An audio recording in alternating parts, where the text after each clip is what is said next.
Matt, what are you doing? You know we shouldn't be in here. Oh, I forgot. You're into tavern wenches now. Whatever happened to Tuon? She's the love of your life. You rescued her out of Abu Dhar, and you need to put a ring on her finger. Just do it already. How dare you tell me what I can or can't do? Blood and bloody ashes.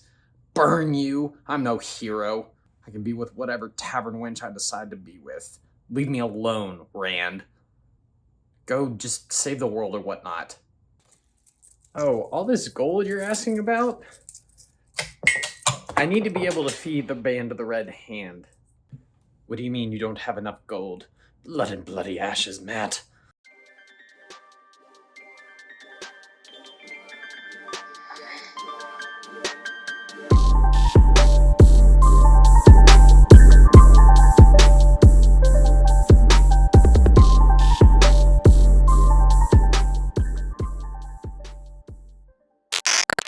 So as you can tell, it's your favorite Taviran here, Bradford Sheeble, and I'm back in the Westlands, ready to do, I'm so ready for this one, character examination on Matrim Cauthon, also known as Matt. Also, this video will contain massive spoilers for the entirety of the Wheel of Time series, so if you have not read up until the end of A Memory of Light, go away. Don't want to see you, don't want to talk to you. I still want to talk to you, but just not in this video. So, okay, goodbye. And like my Rand examination, this character examination will be in a couple of different videos. 3 parts.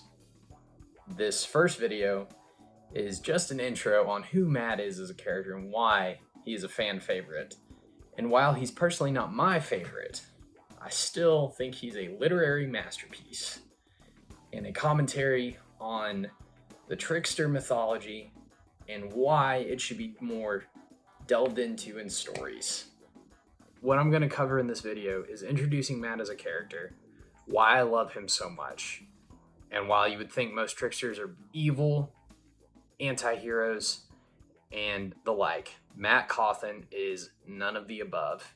Even though he's not entirely heroic at points, he is a hero. But he's also very chaotic. Bradford is accidentally chaotic. I can relate a lot to how Matt thinks and sometimes feels. But all that being said, let's go ahead and jump in. Matt is the son of a man in the Two Rivers named Abel Cauthon. He is Rand and Perrin's best friend growing up, and the three of them were all kinds of mischief in the Two Rivers. Matt was known to set badgers on people just for fun. He was known to sneak off in the middle of the winter just to do things. And he was really tight with his dad. And I think they were farmers. I don't remember all the details. They get kind of lost in the mix here and there. Matt was best friends with Rand, always mischievous, always fun to be around, always like charismatic and cracking jokes and causing mischief. Until Moiraine comes to town and obviously takes them, the three of them, Egwene, Nynaeve, and Tom, on a wild, world-spanning adventure. And eventually, along the way, Matt learns that he is crucial to the existence of reality because of his incredibly good luck. But along the way, he is reluctant to help because he just wants to have fun. He just wants to be a normal human being. And all of his peers, all of his friends are acting like fools. And I say that pretty confidently because Rand has a god complex and is full of himself. While Perrin is just not confident at all and is wanting to just run in all kinds of different directions, and Perrin had a lot of girl issues, so there's that as well. But the reason why I love Matt so much is because he is all of us to a degree. You see him go from being somebody who literally doesn't want anything to do with the Wheel of Time, or him being a Taviran, or the puppeteering of the Aes Sedai, or even what the alefin and the eelfin, the fox or snake-like creatures from another dimension, who really just want to manipulate him and cause mischief for themselves. Matt just wants to be his own character. He wants to have his own personality. He wants to have his own way. But all that being said, he ends up really coming back to help his friends because he is a loyal person.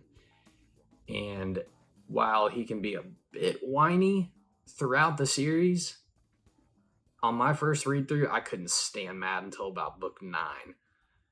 And when he realizes, oh, I need to save these women from Abu Dar before they get shipped into slavery, I'm going to go save them. Oh, wait a minute. I'm being the hero. I don't want to be a bloody hero.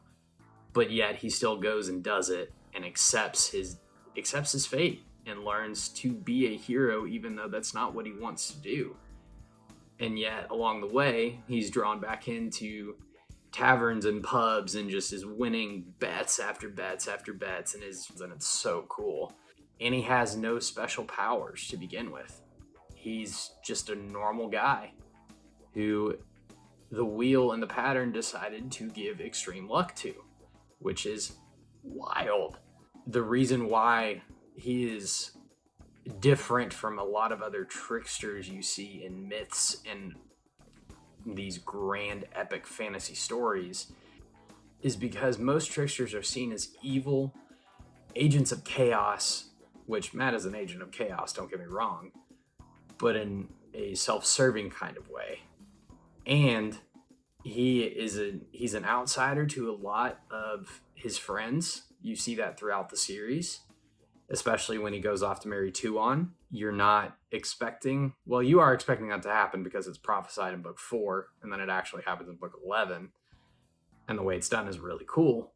But throughout the series, Matt is following his own agenda and doesn't want anything to do with saving the world, but yet he ends up falling exactly into the role that will help him save the world, which is crazy. He's always on the outside of politics. He's always on the outside of the Aes Sedai plans, even though he's a massive tool for them. He always falls on the outside. Rand never tells him what's going on. Perrin, to a degree, tells him what's going on. Tuon is just using him. So he's basically just a tool. But yet he's also very familiar with death. Tricksters are known to be familiar with death. There's a specific song that his followers sing throughout the series called Jack of the Shadows, and they are referring to the Dark One. However, Matt was hanged. Matt was struck by lightning. Matt blew the horn of Valir. All of those things in the series are associated with death. As somebody who is associated with all these things, Matt is a strong defender of life, which is really interesting. He causes chaos, but he's not doing it maliciously. You can tell how Robert Jordan weaves these certain symbols of chaotic energy throughout the series. Several such specific symbols he uses are a fox. Matt actually gets a fox head medallion in book 4, which is one of the coolest objects on the Wheel of Time.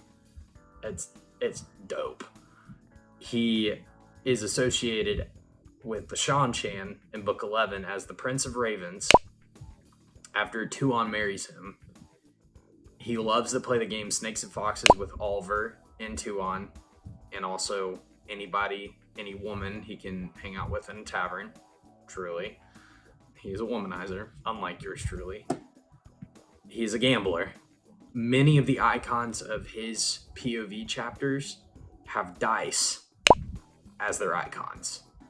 And Robert Jordan is saying throughout the series, when it's a Matt chapter or a Matt perspective of a chapter, he's saying Matt could hear the dice tumbling in his head. As soon as the dice stop, something dramatic happens with Matt, and he knows, like, suddenly how to act.